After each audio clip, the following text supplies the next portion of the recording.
Baik, salam ketemu lagi para pemirsa HR30 with Chris. Di podcast kali ini kita menghadirkan Bapak Aditya Wijoyo Pringgo Prawiro.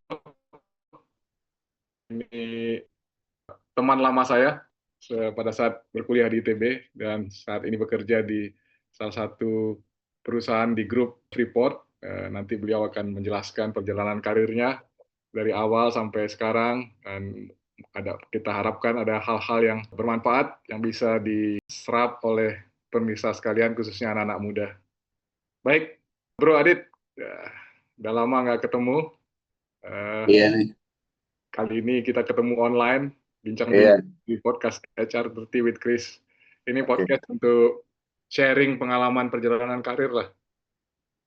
Mudah-mudahan bisa bermanfaat bagi generasi muda.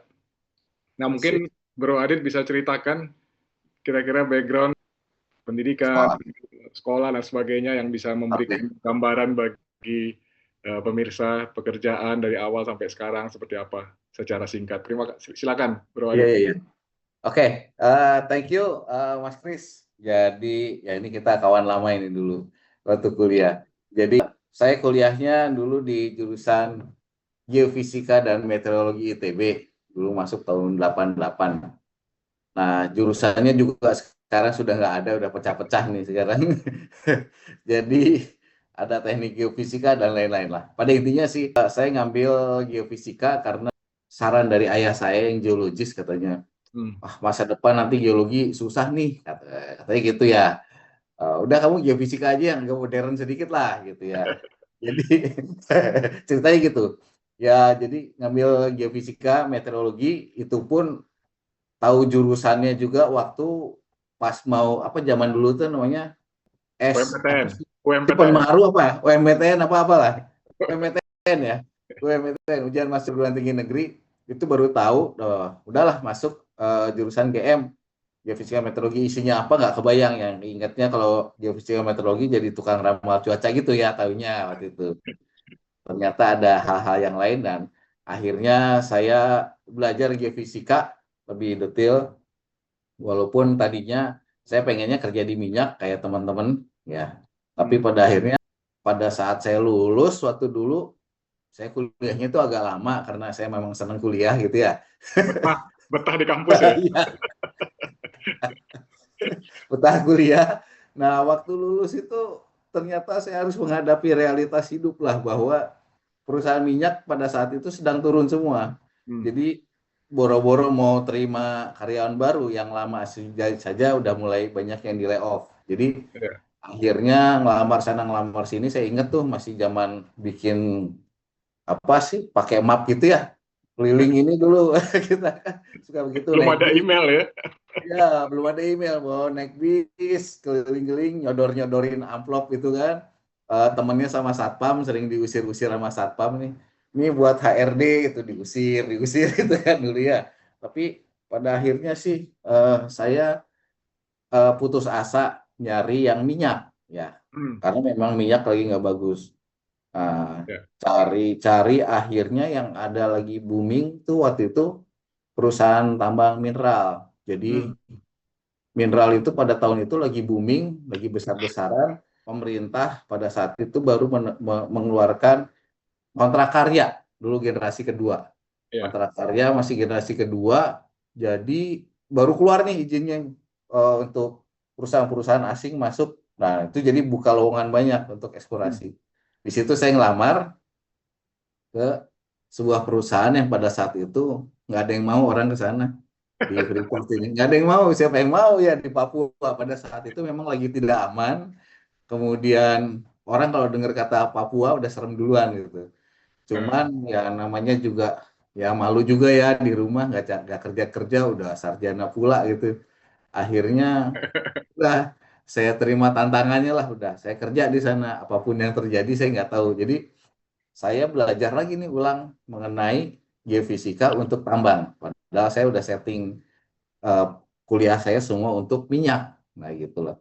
Jadi background Pada saya, waktu, pada waktu milih ke Papua yang orang nggak mau pilih itu pertimbangannya apa, Bro? Di kepala waktu itu, apakah asal yang penting kerja dulu lah, Atau wah, Nah, kan satu, tantangannya udah ngerti tuh Papua itu seperti apa. satu malu sama orang tua kan. Asal kerja nih, wah enak juga nganggur. Dua, banyak kasus nih gitu. Jadi dulu nakal saya dulu, jadi banyak banyak inilah banyak yang harus saya penuhin cari uang lah ya. Karena saya harus banyak ngoprek mobil balap saya, jadi saya mau nggak mau harus cari uang untuk itu. Jadi pada akhirnya saya memang faktor kebutuhan sih ya. Jadi waktu itu kebutuhan satu untuk finansial, dua juga untuk ini harga diri ya gitu udah lulus. Kerja-kerja ya harga diri ya. Itu nggak kerja-kerja jadi pengangguran kayak nggak berguna gitu ya. Nah memang akhirnya ya sudah why not lah gitu ya. Saya dengar-dengar Freeport not so bad lah gitu ya perusahaannya ya sudahlah. Pada itu saat itu belum terkenal sekarang lah ya Freeport. Belum pernah ke Papua sebelumnya kan? Boro-boro, boro-boro. Dan saya paling nggak suka naik gunung sebetulnya. Hmm. Nggak suka aja naik gunung. Sukanya Setiap naik sukanya naik mobil udah pasti naik anak. mobil, ya naik mobil. Naik gunung tuh, aduh, kayaknya nggak banget gitu. Dan saya nggak kebayang kalau yang namanya eksplorasi mineral itu benar-benar kerja naik turun gunung. Nggak kebayang. Saya kebayangnya minyak pakai kapal laut, ya kan, ambil data seismik seperti itulah. Iya. Ternyata dunia yang Jadi berbeda. jadi pada waktu itu bayangan tantangannya atau kesulitan di lapangannya itu belum terlalu clear ya. Nggak, nggak kebayang, asli nggak kebayang. Pokoknya asal mau kerja aja lah gitu ya. Iya, Walaupun iya, pergi ke Papua ya nggak masalah gitu ya. iya. Akhirnya ya itu saya berangkatlah ke Papua nih dengan segala nggak taunya gitu kan ya. Waduh, gimana ya Papua? Kita udah saya pamit-pamitan nih sama orang tua. Saya kayak udah mau diterjunin ke medan perang gitu ya. Udah perpisahan gitu ya ceritanya. Berangkatlah kita ke sana. Sampai di Papua Ya. ini nggak lama itu tembak-tembakan di sana. Jadi di sebelah kantor saya ada tembak-tembakan nih. Waktu itu Kopassus ngamuk. Ada anggota Kopassus oknum lah ya ngamuk nembakin teman-temannya 15 meninggal gitu ya. Persis di Iya. sebelah kantor saya. Jadi saya tuh Pengalaman anak pertama kota ya. asli.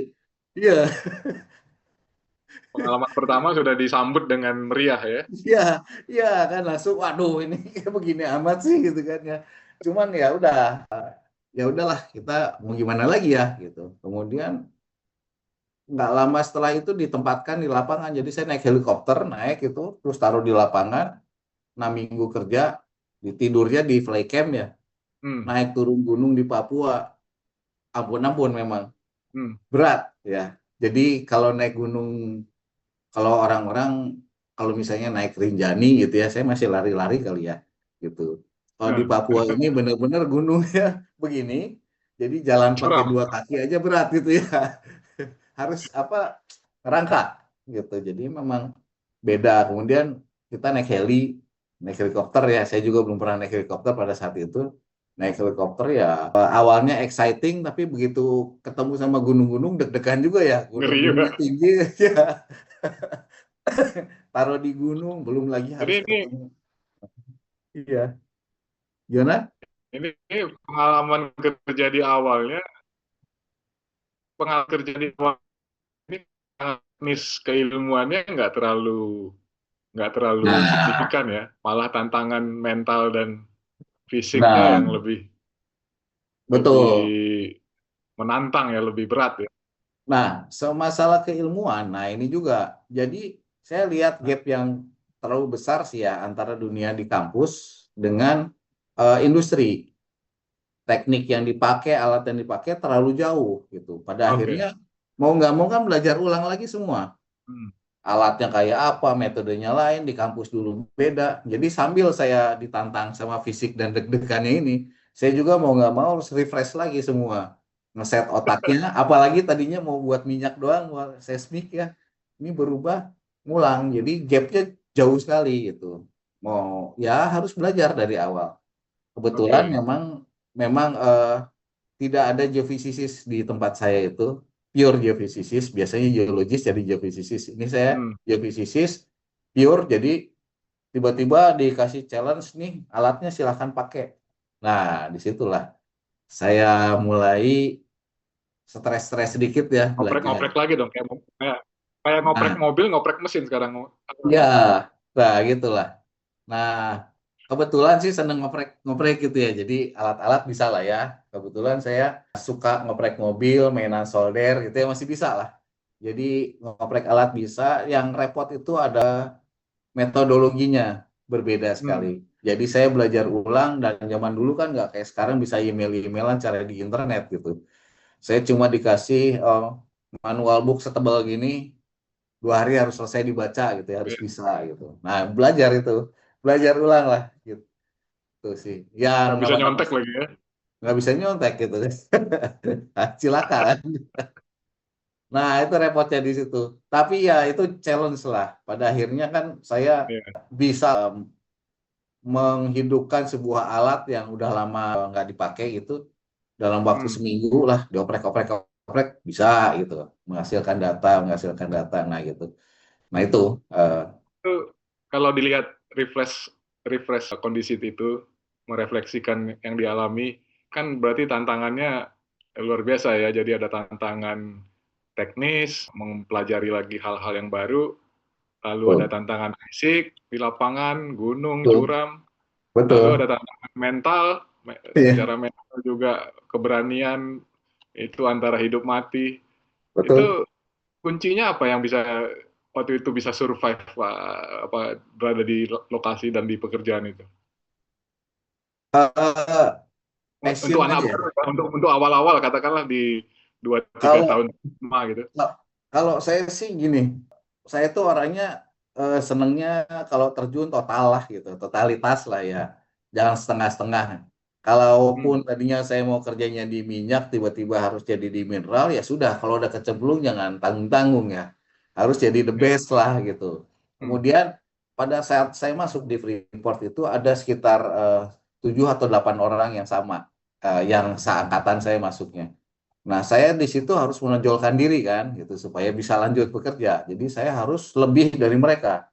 Jadi saya kerja lebih keras dari mereka. Mungkin saya yang lain pulang, saya masih masuk kantor, saya belajar, gitu. Ya. Kemudian saya nggak mau batasin diri saya hanya di geofisika. Pada saat itu saya ngelirik-lirik ada namanya pengembangan GIS ya, Hmm. Geographical Information System kan gitu ya. Nah, saya itu nggak dikasih pada saat itu. Wah, lu junior nggak usah deh gitu ya.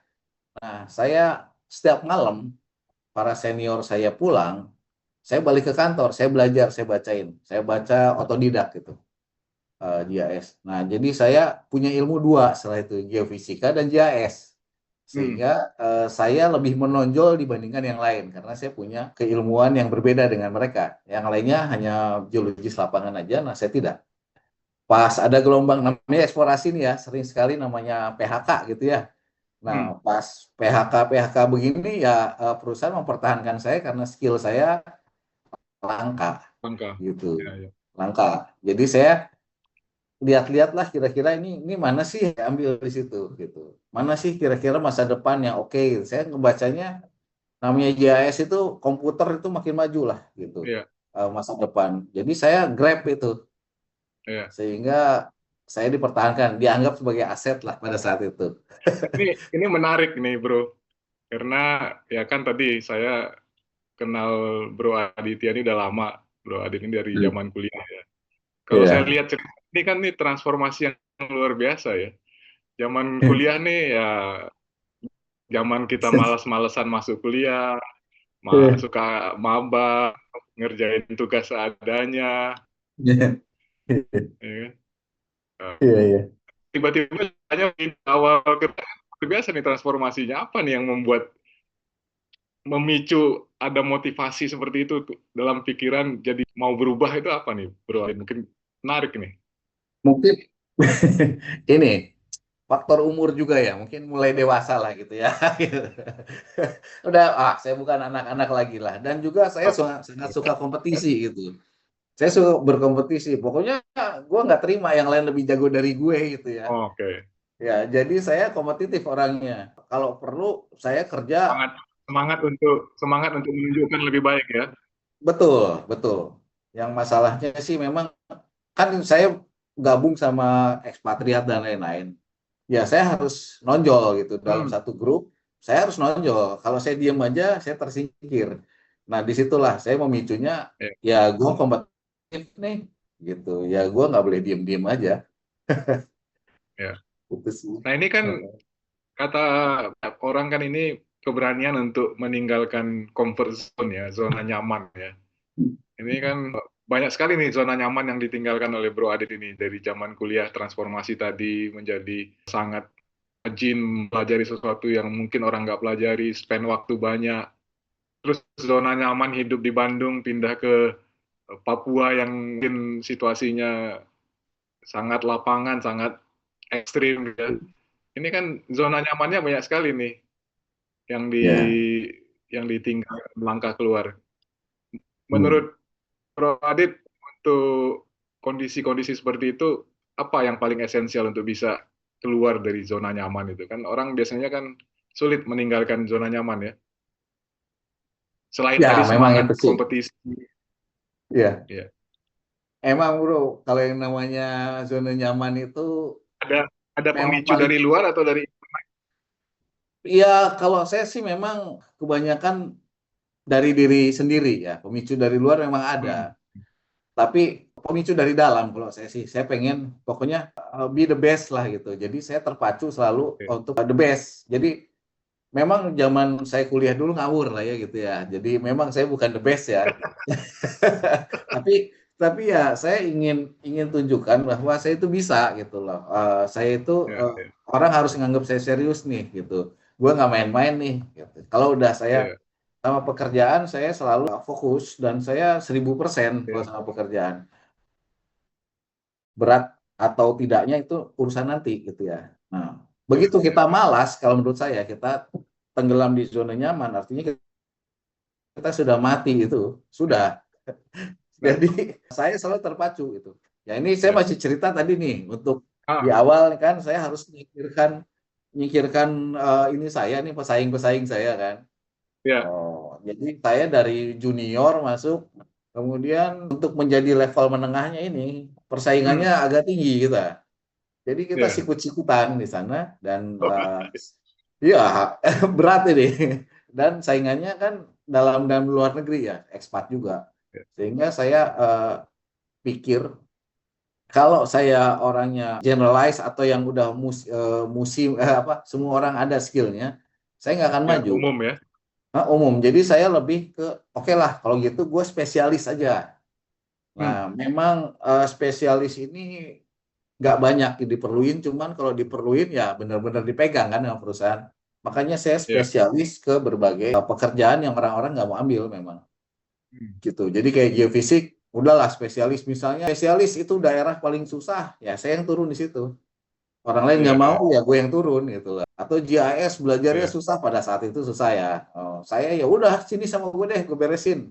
Semua beres Itu gitu. kayaknya itu kayaknya kombinasi dari karakter Bro sejak kuliah dulu ya, ada karakter nekatnya juga sih saya lihat ya. Iya, mungkin mungkin ada kaca sedikit lah. Ditambah Jadi, dengan kesadaran sudah lebih dewasa, mau lebih nah, serius gitu ya. betul, Jadi betul, betul. kombinasi yang killer killer juga tuh. Iya. Jadi memang kalau kita takut mencoba sesuatu ya sudah, lo nggak akan jadi apa-apa lah gitu. Oke, ya, Challenge itu. benar, benar. Iya, Nah, iya, di iya, iya. pengalaman panjang di Freeport, di lapangan di Papua itu, tiap hari pasti kan berat lah tantangannya. Tapi tantangan yang paling berat yang Bro ingat, yang menjadi apalah namanya, nggak bisa dilupakan lah dan sangat berarti bagi karir di sepanjang di Freeport, apa nih Bro? Bro? Ya memang susah ya, terlalu banyak. Ya kalau dibilang mau mati berkali-kali lah ya gitu ya. Jadi mau ketembak lah, dikejar-kejar pakai parang lah, dipanah lah, hanyuti sungai lah, dan lain-lain ya. Sudah terlalu banyak gitu. Tapi kalau buat Kalau saya yang bikin kalau bikin buku, chapternya udah banyak mengenai itu ya. banyak itu, banyak itu. Saya sampai bingung mau mulainya dari mana kan gitu ya. Karena memang sudah terlalu banyak. Cuman buat saya yang berkesan adalah bagaimana saya bisa mendapatkan kepercayaan lah gitu. Ya, Hmm, buat saya sih bahwa orang percaya sama saya. Bos-bos saya dulu semuanya ekspatriat kan ya. Mm. Dia itu bisa percaya sama seorang gue gitu loh, gitu yang zaman kuliah itu nggak pernah bener lah gitu ya. Kasih kepercayaan full. Oke, apapun yang kamu lakukan, saya dukung kamu. Gitu artinya segitu besar kepercayaannya bos-bos saya terhadap gue gitu ya. Nah itu yang menjadi buat saya challenge dan juga sesuatu yang harus saya pertahankan untuk menjaga apa ya nama baik saya lah gitu ya. Jadi Itu, itu apa yang pernah dilakukan dengan signifikan sehingga mereka, wah ini orang bisa dipercaya nih gitu. ya pada intinya sih gini, saya ngasih masukan secara geofisika dan GIS yang saya tahu ini, dan ini memberikan dampak yang sangat positif buat perkembangan tim eksplorasi pada saat itu. Di mana yang namanya geofisika di eksplorasi mineral pada saat itu sangat di bawah gitu ya, nggak terkenal lah. Beda sama di minyak ya. Di mineral itu orang Ya, pada skeptis dengan geofisika. Di situ saya bisa menerangkan, menjabarkan dan membuat mereka mengerti dengan geofisika dan gunanya seperti apa. Ah, itu yang buat mereka percaya sama saya. Dan iya, juga iya. GIS, dan juga kemarin ditambahin habis itu. Lu bisa gini, sekarang gimana kalau ngembangin foto udara lah gitu. Akhirnya saya ngembangin foto udara pakai helikopter. Pada saat itu nggak ada orang foto udara pakai helikopter dan saya bikin sistemnya sendiri gitu loh. Jadi Iya. itu yang menjadi highlight di karir saya. Saya membuat sebuah Hmm. sistem foto udara di helikopter. Jadi helikopter itu gue bongkar tuh Chris dulu. Gue bongkar, gue kasih kamera dan lain-lain lah gitu ya. Sampai akhirnya saya Lu dipanggil anggap ke lu Oxford. anggap kayak mobil aja pokoknya ya. Iya, Kayak pokoknya ngoprek gitu mobil lah. aja pokoknya. Iya, ini tahun 2001. Kamera digital masih langka. Nah, gue bikin sampai dipanggil ke Oxford waktu itu. Karena penemuannya cukup baik dan itu di dunia jarang yang make. Nah, Hmm. hampir nggak ada gitu. Dan di situ itu yang menjadi highlight kita mengembangkan fotogrametri ya pada saat itu yang dimana biasanya pakai fixed wing, ini pakai helikopter. Hmm. Sekarang udah diganti memang sama drone ya, AR aja udah lewat. Cuma pada saat itu adalah breakthrough lah. Belum ada drone ya. Belum ada drone saat itu. Belum, 2001 lah gitu. Jadi Hmm. saya bisa pindah-pindah habis itu geofisika, GIS, kemudian lari lagi ke areal foto dan remote sensing gitu. Iya. Heeh, Ya ini gitu. menarik nih karena Bro kan kerja di katakanlah di dunia eksplorasi ya, Hmm. eksplorasi pertambangan. Tapi tidak hanya karena term dari eksplorasi itu kan artinya menemukan sesuatu atau mencari sesuatu yang belum belum ditemukan ya, Hmm. mencari, mengeksplor gitu kan ya. Jadi ini Ya, tidak hanya soal pekerjaan tambang, tapi kayaknya karakter bekerjanya dalam mengembangkan karir ini juga karakter explorer ya. Artinya mencari sesuatu yang baru, belajar GIS, menemukan betul. sesuatu baru, foto udara dengan helikopter. Ya, Jadi eh, jiwa explorernya tuh memang jiwa yang kalau kita bisa bilang ini perlu juga dijadikan pelajaran atau pengalaman ini menjadi benchmark untuk generasi muda dalam mengembangkan karir ya, harus juga punya jiwa explorer walaupun bukan bekerja di dunia eksplorasi ya. betul, betul. Jadi mengeksplor pekerjaan. Iya, Tapi benar, mengeksplor pekerjaan, tapi benar mencari tuh. cara baru gitu, Iya, benar. Begitu berinovasi. saya masuk perusahaan, terus yang kebayang nih, ini perusahaan sebenarnya bisa begini loh, bisa begitu loh, gitu. Kita cari nih, saya ngajuin bos, ini bisa gini loh, ini bisa gitu loh, gitu. Nah, jadi Iya, saya iya. mengeksplor sehingga perusahaan saya tadinya servisnya hanya itu-itu aja. Hmm. Sejak saya pegang, servisnya menjadi banyak gitu loh. Kayak IT Ya. service, saya bikin Android macam-macam ya pada tahun 2010 atau orang masih belum musim. Gue udah bikin tuh, bikin paperless semua, semua aplikasi. Kemudian gue juga punya tim database, bikin database. Ya. Akhirnya saya jadi ahli database juga, belajar juga gitu ya. Nah gitu. Ya, Karena ya. banyaknya proyek yang saya pegang, akhirnya manajemen saya yang di Phoenix itu bilang ya udahlah lu jadi direktur aja lah gitu ya. Itu challenge baru buat saya. Artinya harus belajar HR, akunting dan lain-lain yang mana saya blank gitu ya, nggak ngerti. Ya. Dari Gitu. spesialis menjadi leader yang generalis ya. Betul, agak ngeblank juga gitu. Cuma kan saya bilang, saya kalau orang itu nggak mau setengah-setengah ya, saya total ya, totalitas. Akhirnya ya Jiwa itu bro. explorer, jiwa explorernya muncul lagi lah. Iya, jadi itu bro, habis itu ya gue ngambil kuliah manajemen lah gitu. Iya, iya, iya. Jadi S2 gue manajemen. Soalnya saya nggak mau jadi orang HR abal-abal, kan nggak mau juga nih.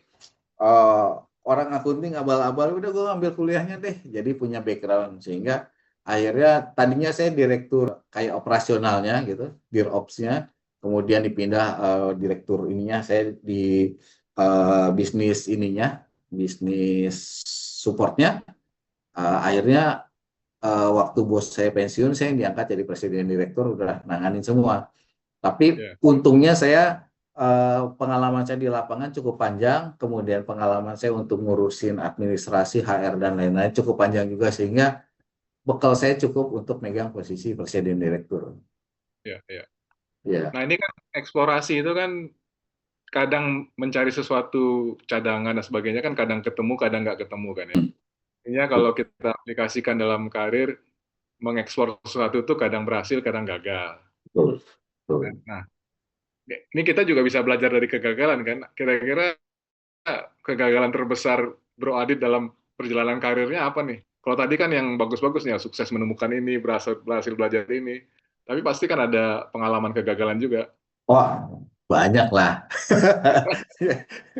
Apa Ya, nih yang paling paling ya, berkesan lah? ya, yang paling berkesan ya, kalau buat saya sih mengembangkan bisnis itu nggak segampang gitu ya. Misalnya saya bikin divisi apa gitu, saya sempat bikin divisi pemodelan 3 dimensi, failed gitu ya. Atau Hmm. bikin otomasi misalnya, pada saat itu masih belum musim ya, misalnya pakai voice logger gitu ya. Kita ngomong pakai voice, komen pakai voice. Sekarang udah gampang ya. Zaman Ya, tahun dulu itu ya masih susah dan gagal gitu. Jadi banyak juga proyek-proyek saya yang gagal, tentu pastilah gitu. Dan juga banyak juga usulan-usulan pengeboran dari saya yang gagal juga banyak gitu kan. gimana tuh menghadapi kegagalan itu? Karena kan orang kalau menghadapi kegagalan yang apalagi banyak gitu kan patah arang, motivasi turun atau Ya, itu gimana ya, selama ini ngadapinnya? intinya sih life goes on ya, Chris. Hmm. Jadi ya gagal udah bagian dari hidup ya. Jadi Ya, gagal itu ya bukan berarti kita terus berhenti. coba lagi ya. Coba lagi dong gitu. Gagal ya mungkin ada sesuatu yang nggak beres, ada yang harus kita perbaiki gitu Ya. untuk menjadi lebih baik. Dan ya gagal itu ya memang sebuah keniscayaan dalam sebuah proyek nih. Jadi sekarang kalau proyek itu mungkin ya, kalau ada proyek itu dari 100 proyek mungkin yang berhasil hanya 10% lah, udah bagus gitu loh. Jadi memang lebih Oh, banyak gagalnya. udah Iya. sepuluh Dan persen nggak ya boleh udah gitu. luar biasa ya. Wah, 10% itu jago itu. Gagal Ya, itu ya. biasa. Yang penting bagaimana kita belajar dari kegagalan itu. Jangan diulangi lah gitu. Atau cari eh, Walaupun walaupun pas gagal nangis, stres ada lah ya. nangis mah enggak ya. Stres aja. Stres, tapi biasanya kalau stres ya sebentar aja gitu. Jadi saya easy going ya orangnya, gagal ya oh, udahlah. Iya. Nah, kan Ya, di pertambangan yang sangat ekstrim seperti di Freeport di Papua itu kan kadang-kadang satu operasi gagal atau satu apa pekerjaan lapangan gagal itu kan taruhannya bisa nyawa, Bro. ya, Dan betul, betul, disiplin disiplin untuk apa keselamatan kerja itu betul, kan sangat penting ya. Gimana tuh mengatasi betul. resikonya itu kan harus diantisipasi di atas itu kan ini kalau kerjaan di kantor kalau gagal paling dimarahin bos lah gitu kan ya. Tapi kalau ini kan bisa nyawa hilang nih. Kalau kalau urusan nyawa ini lain ceritanya nih, urusan safety. Itu Ah, nggak boleh gagal, nggak boleh ah. gagal gitu, nggak boleh gagal. Jadi apapun yang terjadi, faktor keselamatan itu nggak boleh gagal. Jadi Ya, proyek bisa bisa jadi saya harusnya ngebor di sini gitu, tapi gagal karena tidak aman. Lebih baik gagal itu iya, iya. daripada saya harus mengorbankan manusia. Memang safety itu paramount lah, jadi nggak boleh lah diganggu gugat karena ini urusannya nyawa manusia. Ya. Kalau masalah kerugian ngebor salah dan lain-lain ya, salah target, bukan salah nggak sengaja, tapi perhitungan kita salah dan lain-lain itu kan sudah biasa, namanya ngebor ya. Ya. Alam siapa yang tahu kan? Tapi Kita di bawah bumi kan. iya, tapi kalau misalnya nyawa orang ya jangan begitulah. Itu itu yang nggak boleh gagal sama sekali. Jadi kalau ada apa-apa sudah, misalnya bahaya terhadap nyawa, kita stop Ya. gitu.